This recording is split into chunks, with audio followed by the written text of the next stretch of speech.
chance where they potentially were going to pull away. What was the key to changing that time? I called a timeout there. It was pretty animated, you know. I think there's a time and a place where we've talked about before, me remaining calm, and then there's a time and a place where we need to get a little animated, and it was a pretty animated timeout, if to say the least. We just weren't, you know, all week, all we talked about was defending and defending with a level of aggression and not being back on our heels and not just letting teams just run offense. And we just continued to do that in the first 7 minutes of the game. My assistant, Jake Kurtz, said at the half, I think they had made 7 threes in the first 8 minutes of the game, and then they had 1 the rest of the half. They had 15 points off our turnovers in the first 11 minutes of the game. Then we started taking care of the basketball. So, you know, we just got off to a bad start in terms of just our aggression, and that's all we talked about. And then we finally settled in, and, you know, we watched the film. We had some lapses defensively at times, but I thought we showed signs of improvement as well, and that was the goal coming out of this week. What did they say during that timeout to the team to kind of try to get them back in the right place and back be able to play the level that they did after that? Just things I wouldn't want my daughters to hear. No, no, just teasing. It was just, guys, like, we're making the same mistakes. Eventually, we have to stop making the same mistakes. We say we're switching anytime Ledlam sets a pick and roll. We're not switching now. Why are we not switching? We're dropping to the level of the screens. They're putting us in rotation. We're not doing our job, right? We're not playing with the level of aggression that we said we wanted to play with. And then the rest of the game we did. So, you know, I thought that they responded. You know, I challenged CJ. Took him out to start the second half. Didn't think he was defending at the level. Really challenged him, and I thought he responded. You know, and the same thing with Trent. You know, and steady. Listen, we have the luxury with our front court, right? Like, it could be someone else on a given night. Maybe Trent has a bad night. Michael Stedman steps up. Greg Jones, can we talk enough about his effort in the game? Was through the roof. But it was just more about our aggression, and we have to start doing our jobs every possession defensively. 51.7% from three tonight. What do you have to say about the team's performance from the other guys? It's outstanding, but at some point in time, I don't know that we can shoot that in a game. I hope we can all year. That'd be great. But we gotta, when it's not going in, can we get stops? Can we rebound? Can we? You know, we don't want to play a game in the 60s, but if it comes down to that, can we do that and grind out a victory? We got to continue to get better on the defensive end of the floor. Let me ask you, picking up your 100th career win today, I know it's all about players, but your thoughts on making that milestone? Yeah, I mean, I knew I had to be getting close. You know, I think the first thing that comes to mind is my family, the sacrifices my wife makes for me to be able to do this, my kids, her being the rock and allowing me to do this. I think of players.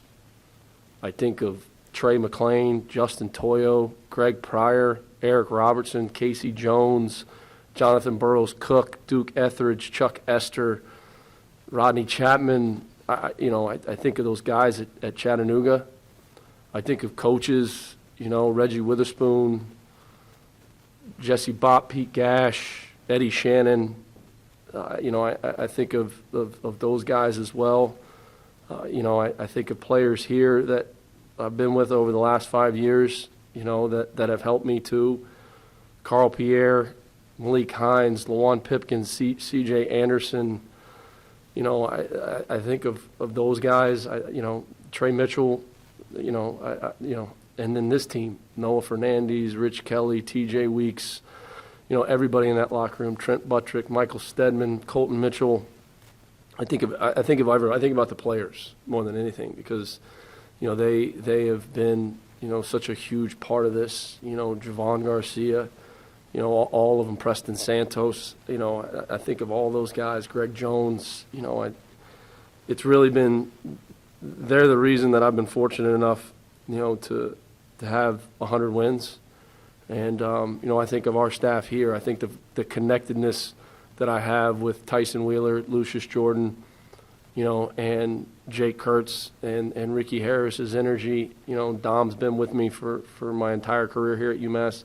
It's about those guys too, and our connectedness on the bench. So it's fortunate, but again, man, just the sacrifices my parents made for me, and then the sacrifices that, you know, my wife continues to make for me to allow me to do something that I love. Is it encouraging and exciting to see TJ start to put all of that aspect of the game together? You got the shooting, going, driving, rebounding. Yeah, he was outstanding. Ever since we've challenged him in Florida and, you know, changed the lineup, and he never once flinched. He embraced it, and he has been outstanding. Like late in the game, I'm like, listen, we got to get him back in there. He's rebounding.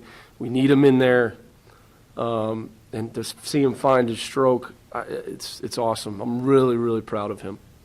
Is there an update on Devanji? Yeah, I've done no timetable for him.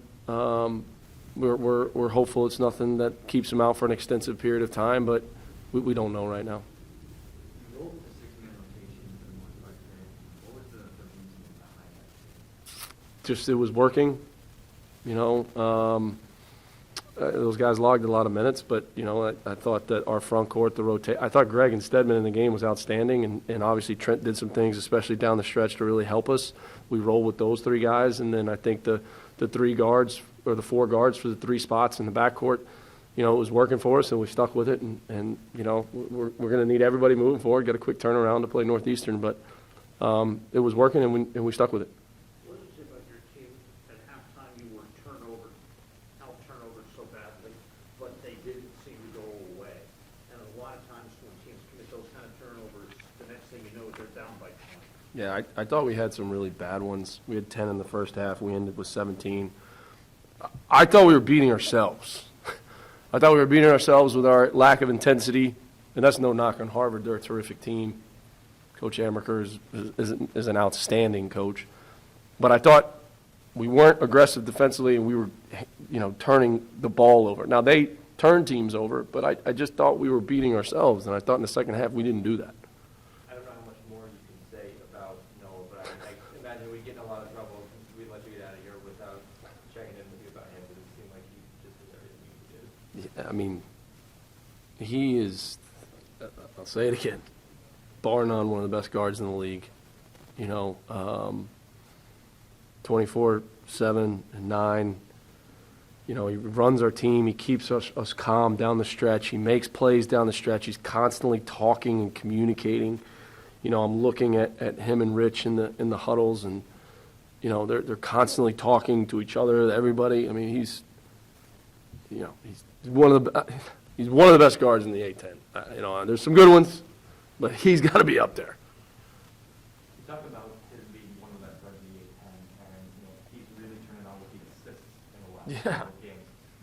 What kind of elements does that bring to your team and your offense now that Noah Fernandez is He's not just a scoring guard. He makes plays, and if you watch, he has a want to get his teammates involved. You know, he has a want, and that speaks to his character. That speaks to his want to win. You know, as we've gone through this journey here at UMass, it's been, you know, finding guys that want to be a part of this. And when you get those local guys, in-state guy, local guy, him Weeks, those guys have a love for UMass, and, you know, they play like it, you know, and he takes a lot of pride in getting his teammates involved. And then, I mean, he's 1 assist and 3 rebounds short of a triple-double with 24 points versus a good defensive team. That's a really good player. All right, one more. You guys had 15 threes tonight, and I believe that's one shy of the all-time school record. And you set the 15 a couple times during your career at UMass. Just kind of evaluating this, you know, as a whole, based on the teams you've coached in the past, do you think this is probably one of the best shooting teams you've ever had? Oh, man. Yeah. You know, I mean, yeah, it has to be, you know. You know, some of the best teams I've been fortunate enough to be a part of, you know, we had 1 or 2 snipers, but here, I mean, you're looking at Weeks, the two Kellys, Noah, Trent didn't make one tonight, but he's shown what he can do. Seems like Greg finds a way to make a three every single game he's in there. DeAndre's made threes for us before, you know. So I think that, yeah, I mean, it's by far one of the best. But again, man, we've got to find a way defensively to be able to get stops and understand that, you know, there may be a night where the ball's not going in the basket. Thanks, Coach. All right, guys. Thank you. Congratulations. Thank you, guys. All right, whenever you guys are ready, you can go with your questions for TJ and Noah. TJ, Coach McCall talked about earlier in the media session about how happy he is for you finding your stroke from three. How comfortable do you feel the season's going on? I started off slow, but like I kept working at it, like extra shots after practice, before practice, off days, shooting with him, and I knew eventually I'd find my stroke, so I just kept working. You know what? You were, just about three runs and assists away from a triple-double tonight, or this afternoon. How did that feel for you? I mean, I had no idea, but I don't know. I was hurting out there, but I don't know. I was just playing hard. Everybody was locked in today. We really wanted that win, and it makes it a lot easier for myself, like playing with guys like that who are super competitive and just want to win. When you say you're hurting, what does that mean in terms of where your leg was at while you were out there? It feels sort of the same like when it started. It's just over the time of the game, like especially when I sit down or like in timeouts and stuff, it sort of just gets a little stiff. So that's kind of hard. But other than that, like while I'm out there, I don't really feel it. But just like I said, I have a few days to get healthy again and move on to the next one. McCall talked about that early timeout that you called in the beginning of the first half when Harvard was really pulling away. What was the message from either of you of what he was saying in the timeout? Defense. Yeah. We gotta defend. Yeah. It's too easy for them to get wide open threes, wide open layups. Like, defend, sit down, and defend. Where does that rank among the most angry you've seen call during the timeout? Up there. I say top three. Yeah, top three for sure. Top three, easily. And I think this game now, you guys have more three-point attempts than you did two. And I think it's at least half the game this season you guys have done that. Have you guys just kind of bought into the identity of being like an outside-in team or kind of relying on the three-pointer and because you guys are able to do that? I just think like we have a lot of playmakers, like a lot of people that can get to the rim. But when they get to the rim, the whole defense collapses, and I feel like that results in a lot of kickouts and open shots.